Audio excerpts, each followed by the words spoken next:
నమస్తే welcome back to mercy study circle. నేను మీ మెర్సీని. ఈరోజు చెప్పుకోబోయే టాపిక్ ఏంటంటే పర్స్పెక్టివ్ ఇన్ ఎడ్యుకేషన్. విద్యా దృక్పథాల నుండి వివిధ కమిటీలు వారి సూచనల్లోని భారతీయ విశ్వవిద్యాలయాల కమిషన్, గోఖలే తీర్మానం, ఈ రెండు కమిటీల నుంచి ఎక్కడ బిట్టు మిస్ చేయకుండా ప్రతి బిట్టు పేజీ నెంబర్స్తో సహా అకాడమీ టెక్స్ట్ బుక్స్ నుంచి అయితే ఇవ్వటం జరుగుతుంది. అలాగే ప్రీవియస్ బిట్స్ కూడా ఈ టాపిక్ సంబంధించిన ఏవి ఉన్నాయో అవి కూడా ఇవ్వటం జరుగుతుంది. ఫ్రెండ్స్, ఎక్కడ స్కిప్ చేయకుండా ఎండ్ వరకు చూసేయండి. అలాగే మన ఛానల్ ఫస్ట్ టైం కనుక చూస్తున్నట్లయితే మీ అమూల్యమైన సబ్స్క్రైబ్తో నాకు సపోర్ట్ చేయండి ఫ్రెండ్స్. ఈ వీడియోకి ఇంకా లైక్ చేయలేదా ప్లీజ్ లైక్ చేసేయండి ఫ్రెండ్స్. అలాగే ఈ యొక్క సబ్జెక్ట్ సంబంధించిన కానీ లేదా మొత్తం కంటెంట్కి సంబంధించిన ఎగ్జామ్స్ మీరు రాయాలనుకుంటే మన వాట్సాప్ గ్రూప్లో జాయిన్ అయిపోండి. దానికి సంబంధించిన డీటెయిల్స్ అన్నీ స్క్రీన్ పైన చూపిస్తున్నాను కదా. ఇంకా లేట్ చేయకుండా టాపిక్లోకి అయితే వెళ్ళిపోదాం. అంటర్ కమిషన్ మేరకు విస్తృతంగా ప్రాథమిక పాఠశాలలు వ్యాప్తి జరిగినప్పటికీ ఇది కొద్ది రోజుల్లోనే సన్నగిల్లింది. 1897 నుంచి 1902 వరకు గల మధ్యకాలంలో భయంకరమైన కరువు, ప్లేగు వ్యాధి వ్యాప్తితో భారతదేశం అంతటా విద్యార్థుల సంఖ్య తగ్గిపోయింది. ఈ నిశ్శబ్ద కాలంలో భారతదేశ గవర్నర్ జనరల్గా లార్డ్ కర్జన్ నియమించబడ్డారు. లార్డ్ కర్జన్ కాలంలో ప్రాథమిక విద్యకు ప్రాధాన్యత లభించింది. భారతీయ విద్య ఆధునిక దృక్పథాన్ని సంతరించుకుంది. భారతీయ పరిస్థితికి అనుకూలమైన విద్యను అందించే మార్పులు తీసుకురావడానికి విశ్వవిద్యాలయ కమిషన్ను 1902లో ఏర్పాటు చేశాడు.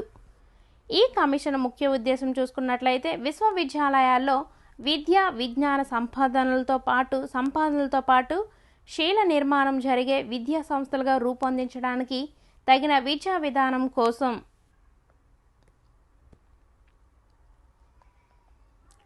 భారతీయ విశ్వవిద్యాలయ కమిషన్ నియమించిన గవర్నర్ జనరల్ లార్డ్ కర్జన్.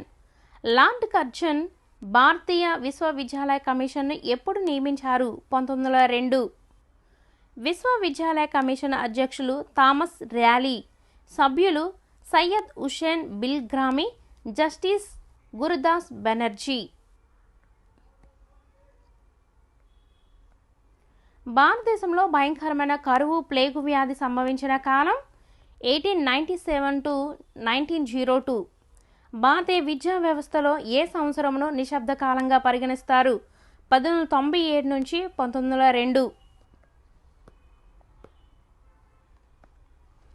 నూతన విశ్వవిద్యాలయాలు స్థాపించకుండా ఉన్న వాటినే సంస్కరించాలని చెప్పిన కమిషన్ భారతీయ విశ్వవిద్యాలయాల చట్టం 1902.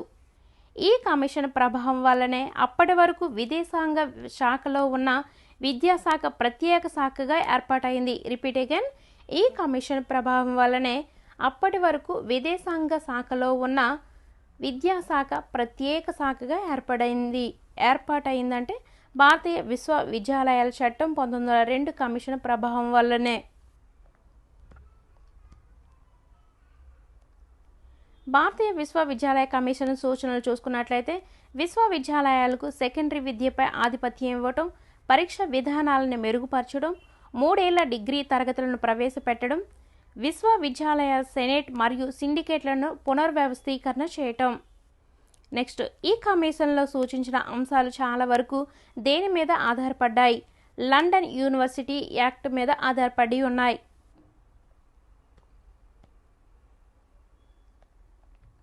1902లో విశ్వవిద్యాలయాల కమిషన్ సూచనలు అమలు చేసేందుకు ఇంపీరియల్ లెజిస్లేటివ్ కౌన్సిల్లో విశ్వవిద్యాలయాల చట్టం ఆమోదించబడింది.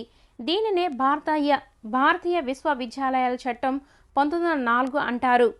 మన దేశంలో స్వదేశీ ఉద్యమం ప్రారంభమైన సంవత్సరం 1905 నుంచి 1920. ఈ కారణంగా మన దేశంలో జపనీస్ నమూనా విద్యా విధానం అమలు చేయాలన్న అభిప్రాయాలు వెల్లువెత్తాయి.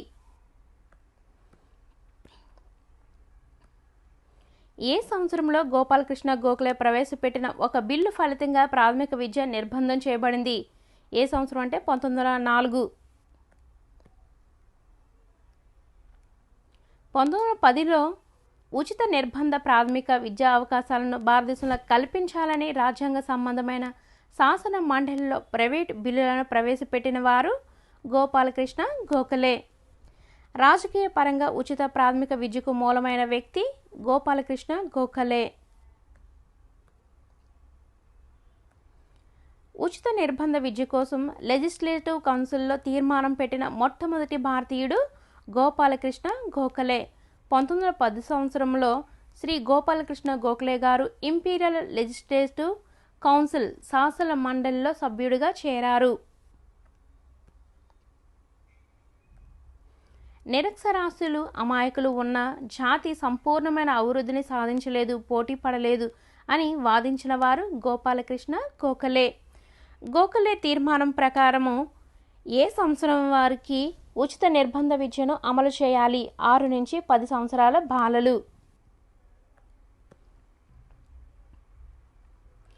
6 నుంచి 10 సంవత్సరాల బాలబాలికలకు ఉచితంగా విద్యను అందజేయాలని సూచించిన కమిటీ గోఖలే తీర్మానం. ఈ విధంగా కూడా అడగొచ్చు, సో అందుకని ఇలా ఇచ్చాను.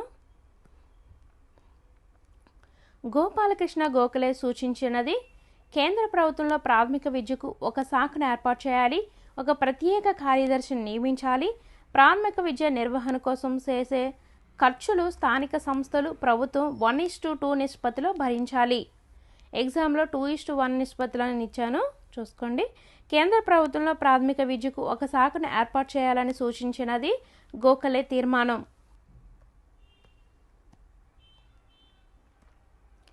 గోపాలకృష్ణ గోఖలే ఉచిత నిర్బంధ విద్య కోసం మరలా ఏ సంవత్సరంలో బిల్లును ప్రవేశపెట్టారు?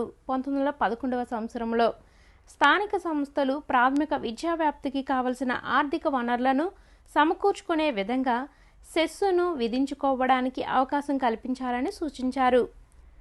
6 నుంచి 10 సంవత్సరాల మధ్య ఉన్న బాలబాలికలను బడిలో చేర్చని వారి తల్లిదండ్రులను శిక్షించాలని సూచించిన కమిటీ గోపాలకృష్ణ గోఖలే. దీని ప్రభావం వల్ల బ్రిటిష్ ప్రభుత్వం 1913లో నూతన విద్యా విధానాన్ని ప్రకటించింది.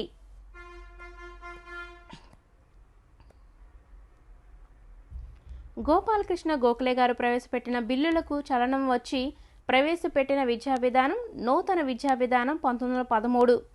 గోపాలకృష్ణ గోఖలే సూచించినది. ఎగ్జామ్లో గోపాలకృష్ణ గోఖలే సూచించని అంశము లేదా సూచించనది అని అడిగాను. స్త్రీ విద్యను ప్రోత్సహించాలి, ఉన్నత ప్రాథమిక పాఠశాలలో అవసరం ఉన్న ప్రదేశాల్లో స్థాపించాలి, పూర్వ ప్రాథమిక పాఠశాలను విస్తరించి అందరికీ విద్యను అందుబాటులోకి తేవాలి. సో ఇవన్నీ సూచించారు. ఉపాధ్యాయ విద్యార్థి నిష్పత్తి 1:30 లేదా 1:40గా ఉండాలని సూచించిన కమిటీ గోఖలే తీర్మానం. ప్రాథమిక విద్య ముసాయిదా చట్టం బిల్లు వీగిపోతుంది అని నాకు తెలుసు. విధి నిర్వహణ విషయంలో కృషి చేయకపోవడం కంటే కృషి చేసే విప్లవం అవ్వడం ఉత్తమం అని మాట్లాడి విద్యకు సంబంధించి బ్రిటిష్ వారితో వాదించిన వ్యక్తి గోపాలకృష్ణ గోఖలే. సో ఇది టీచర్స్, మీరు వీలైతే నోట్బుక్లో రాసుకోండి, లేదా మీకు పీడిఎఫ్ కావాలి అనుకుంటే పీడిఎఫ్ పైన నెంబరు చూసారా, ఆ నెంబర్కి మీరు మెసేజ్ చేసినట్లయితే కేవలం 50 రూపీస్కి మీకు ప్రతి టాపిక్ ఇవ్వటం జరుగుతుంది. ఇలా రెండు కమిటీలకు సంబంధించిన పీడిఎఫ్ కానివ్వండి, లేదా బౌద్ధ కాలంలో విద్యా విధానం, ఇస్లాం కాలంలో విద్యా విధానం, ఉపాధ్యాయ సాధికారత, సో ఇలా పర్స్పెక్టివ్ ఇన్ ఎడ్యుకేషన్ సంబంధించిన టోటల్ టాపిక్స్ సంబంధించిన పీడిఎఫ్స్ కేవలం 50 రూపీస్కి ఇవ్వటం జరుగుతుంది. మిమ్మల్ని వాట్సాప్ గ్రూప్లో జాయిన్ చేయడం జరుగుతుంది. సో ఈ నెంబర్కి అయితే మెసేజ్ చేసేయండి. అలాగే ఒక పర్స్పెక్టివ్ ఇన్ ఎడ్యుకేషన్ పీడిఎఫ్లే కాదండి, కంటెంట్కి సంబంధించిన అన్ని సబ్జెక్టులకు సంబంధించిన పీడిఎఫ్లు అలాగే ఎగ్జామ్స్ కూడా పెట్టడం జరుగుతుంది. మీకు ఇంట్రెస్ట్ ఉంటే ఇదే నెంబర్కి మీరు మెసేజ్ చేసినట్లయితే ఫుల్ డీటెయిల్స్ అయితే ఇవ్వడం జరుగుతుంది. అలాగే మన ఛానల్ మీరు ఫస్ట్ టైం కనుక చూస్తున్నట్లయితే మీ అమూల్యమైన సబ్స్క్రైబ్తో నాకు సపోర్ట్ చేయండి ఫ్రెండ్స్. ఈ వీడియోకి ఇంకా లైక్ చేయలేదా? ప్లీజ్ లైక్ చేసేయండి ఫ్రెండ్స్. మరిన్ని అప్డేట్స్ కోసం మన ఛానల్ చూస్తూ ఉండండి. Thank you for watching.